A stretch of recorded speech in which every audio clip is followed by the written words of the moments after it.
Les artistes de l'Est parisien par Pauline Ziadé. Aujourd'hui, rencontre avec Muriel Gaudin. Bonjour à tous, nous sommes aujourd'hui en compagnie de Muriel Gaudin, comédienne et autrice montreuilloise que nous avons la chance de rencontrer aujourd'hui. Bienvenue Muriel. Merci beaucoup Pauline, bonjour. Alors Muriel, est-ce que tu peux nous parler un petit peu de ton parcours ? Alors, j'ai commencé le théâtre très tardivement. J'étais en licence, j'étais une timide maladive, on peut dire. Donc j'ai eu cette espèce de sursaut des grands timides. Je crois qu'il y a beaucoup de timides chez les comédiens. Et j'ai commencé à faire du théâtre à la fac. Je faisais des études de lettres. J'y allais avec beaucoup d'appréhension, mais je me forçais. C'était ça ou rien, donc il fallait que j'y aille. Et j'ai commencé à faire du théâtre et j'ai fait une école ensuite, une formation. Et enfin, ça a validé le fait que je pouvais arrêter mes études, notamment auprès de mes parents. Et donc j'ai commencé à avoir un parcours de théâtre, beaucoup en compagnie. Disons que c'est pas un choix forcément délibéré, mais je me rends compte avec le recul que j'ai souvent fait des longues périodes avec des compagnies. Donc je pense que j'aime le groupe, l'obligation d'être là, au bon sens du terme. Voilà, donc j'ai fait beaucoup de théâtre, plutôt du théâtre contemporain. Et depuis peu, j'écris. Enfin, j'ai écrit une première pièce qui a été jouée et une deuxième qui, j'espère, le sera aussi. Alors vous dites théâtre contemporain, quelles sont les pièces qui vous ont le plus marqué en tant que comédienne ?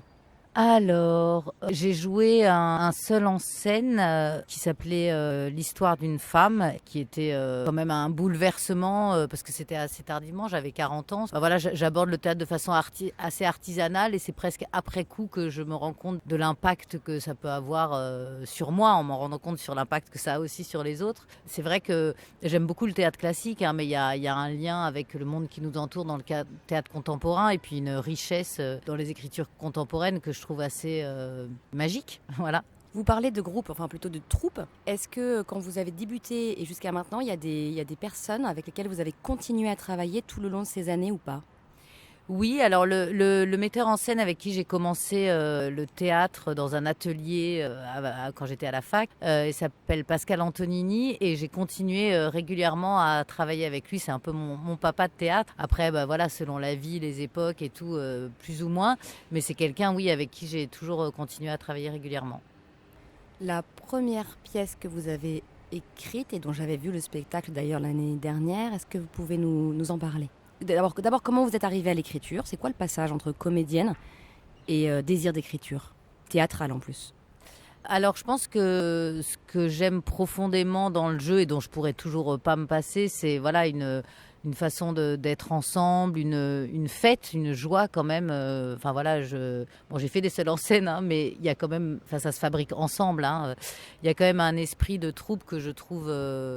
Voilà, je trouve ça génial de pouvoir faire ça comme métier. Dans le jeu, il y a toute cette façon d'être ensemble, de ne pas avoir le choix, de vivre des moments magiques ensemble.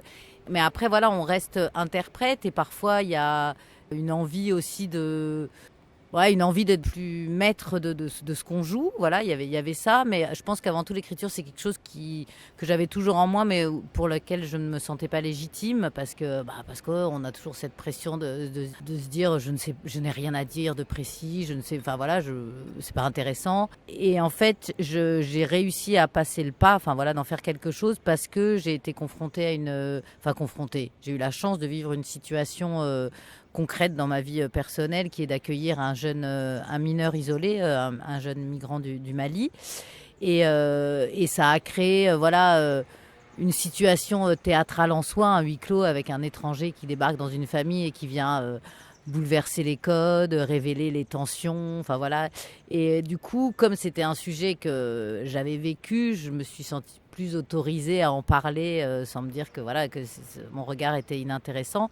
Et puis je crois que dans l'écriture, ce que j'essaye de faire, c'est revisiter un peu la réalité pour en faire quelque chose de plus intéressant, parce que parfois la réalité elle est un peu, on sait pas trop quoi en faire, on la vit, et puis une sorte de culpabilité aussi d'avoir des sentiments qui sont pas les bons, et du coup je me suis dit il faut que je fasse quelque chose de cette expérience qui était avant tout positive, mais dans laquelle je me suis confrontée aussi à des parts de moi pas très charmantes. Vous parlez d'une situation, c'est vrai que du coup on pense au théâtre, Mais à partir de cette situation, vous auriez pu écrire une nouvelle ou un roman. Donc pourquoi le théâtre ? Alors oui, effectivement, la velléité d'écriture, j'ai écrit un peu parfois des petits bouts de romans, mais en fait le théâtre, je pense que pour moi c'est quelque chose de très artisanal. C'est pas du tout dévalorisant quand je dis ça, au contraire, mais du coup je pense que c'est ce que je sais faire, voilà, c'est ce que je connais de mieux. Le dialogue en tant que comédien, c'est vrai que on a quand même un sens de ce qui peut se jouer, voilà. Du coup, je trouvais ça assez ludique. Et puis c'est ce que voilà, c'est ma pratique. Et puis c'était aussi parce que j'avais envie que le projet. C'est vrai que le roman, il y a quelque chose de très solitaire. Après, on est lu par des lecteurs, évidemment, mais ça reste une pratique solitaire, tandis que l'écriture théâtrale, j'avais cet espoir que ça vive un jour sur scène, que je fasse partie du projet. Enfin voilà, j'avais envie que ce soit concret pour moi. On dit qu'on peut parler d'autrice ou d'auteur à partir du second livre. Parce que bon, le premier, on peut se dire c'est un coup de chance ou voilà, j'avais une intuition. Mais on se dit, allez, quelque part, je trace une route à partir du second. Vous en êtes au second. Qu'est-ce que vous pouvez nous en raconter ? Alors oui, effectivement, après la peur de ne pas être légitime pour le premier, il y a la peur d'avoir été un imposteur pour le premier et de ne pas réussir le deuxième. Mais bon, j'y vais quand même. J'ai à peu près abouti une écriture qui changera sûrement avec le travail de la mise en scène et du plateau. Alors c'est un texte sur le désir d'enfant, on peut dire, que j'ai assez peu questionné plus jeune, parce que je pense qu'on est conditionné par plein de choses qui fait qu'on veut des enfants, on veut se reproduire, on ne sait pas très bien pourquoi. Je l'aborde sous l'angle de la comédie, encore une fois, hein, ce qui est... Enfin voilà, qui est un ton peut-être parfois un petit peu difficile, enfin difficile au sens où ça se prête pas forcément à tout ce que je raconte, mais voilà, j'essaye d'en rire.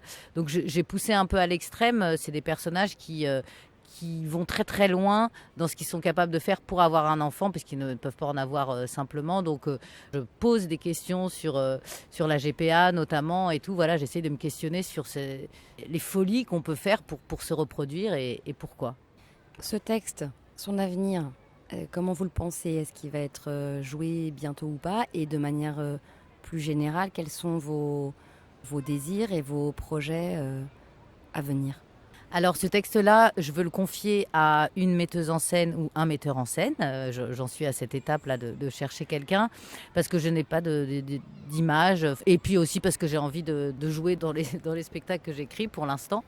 Donc j'espère qu'il sera joué bientôt. Voilà, c'est moi qui vais m'occuper de porter ce projet. J'aime bien faire ça, chercher la production, voilà, et le confier à quelqu'un qui apporte son propre univers, au mien. Et sinon, j'ai d'autres projets avec une compagnie avec beaucoup de Montreuillois, avec Benoît Giros. Et c'est un texte écrit par Denis Lachaud, qui écrit pour nous, et Michael Chirignan, qui est aussi Montreuillois depuis peu, qui écrit un texte sur la fin de vie, on peut dire. Voilà.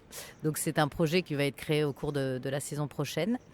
Je joue aussi dans un spectacle d'Alexis Michali que je joue régulièrement. Voilà, c'est une chance parce que c'est des spectacles qui vivent une très très longue vie et qui nous permettent de le jouer longtemps. Et je travaille aussi avec une compagnie montreuilloise qui s'appelle Laps, comme un laps de temps, et qui travaille beaucoup en milieu scolaire. Et c'est vrai que c'est un public que j'adore parce qu'il est complètement impitoyable au bon sens du terme, et il nous permet de rester connectés avec cette jeunesse qui, je trouve, hyper inventive, c'est le public adolescent et pour moi une vraie source d'inspiration. Merci Muriel. Merci beaucoup Pauline. C'était Les artistes de l'Est parisien par Pauline Ziadé. Aujourd'hui, rencontre avec Muriel Gaudin.